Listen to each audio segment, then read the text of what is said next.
A first quarter pick six by Telvin Smith set the tone for the Seminoles on Saturday night as they rolled to their third victory of the season, this time with a 54-6 victory over Bethune-Cookman. It was big just because, like you said, they were going down the field, they were driving, they were converting on third downs, and that one play just changed the game and gave us that momentum, and then we never let up after that. That was a huge play by Telvin Smith. Being able to make that play because they were doing what they wanted to do, which was eat the clock, shorten the game, do the things and not give them credit. So anxious, man. We were so ready to get on the field.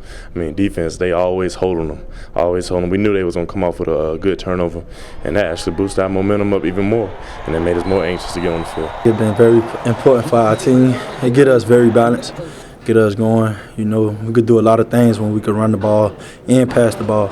Plus, it make it hard on the opponent that we going against. We really take pride in the running game, because that's like old school football, we call it. You have to really establish the run. That's who's gonna tell who's gonna win the game, really most likely. So that's why as a receiver core, we take real pride in blocking downfield, and getting the running backs in there, because they're part of the team too, so we got to get them more some touches. It's so good to have a great running game. It's so great to have a great line. It's so great to have tremendous wide receivers.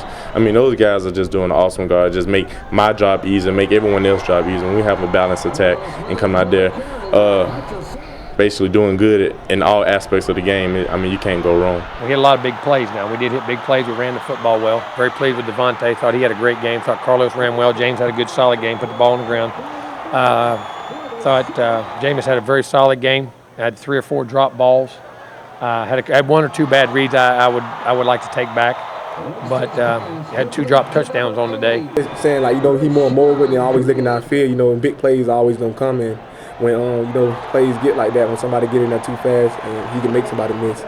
Just being that athletic to make somebody miss and still looking downfield. One thing I love about this defense is if there was any frustration, or in the games that we have played, if there's been any frustration, we have a great way of not showing it. We keep going out there and keep our heads. We know at the end of the day, we know what we have to do. And I feel like that's one thing that we did. We went out there, we knew what we had to do, and I just happened to be the one to come up with the big play, and it changed. And after that, we just sealed the game. Very proud of our guys to continue to come right back and score and score and score. And we did it again, scored before the half.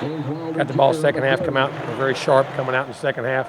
Got control of the game, and then gave up a drive that was very uncharacteristic. We took some guys out and played some young guys, and those young guys went to play. We needed to get those guys in quality snaps, and I think they had 18 first downs on the night. That's way too many, and we got to cut that down a little bit. We get down in the season and it's gritty, and we need those young guys to get out there and step up. They're going to, like you said, Matthew Thomas and Chris Cash, those guys coming off the edge. I saw even now got back there a few times and disrupted a little bit. So just for those guys to step up and say I'm here is just big and shows that we have depth. It just get us ready for those big games like that when we go and play Clemson, Boston College, Maryland, in conference games. So that'll be the time we get to clean everything up, and by the time we get ready and play them, we should be perfect. Florida State returns to ACC play next weekend as they take on Boston College up in Chestnut Hill. That game's scheduled for a 3:30 p.m. start. Of course, we here at Seminoles.com will be there every step of the way with the team. So here after victory number 3 of the 2013 season, I'm Scott Kotick for Seminoles.com.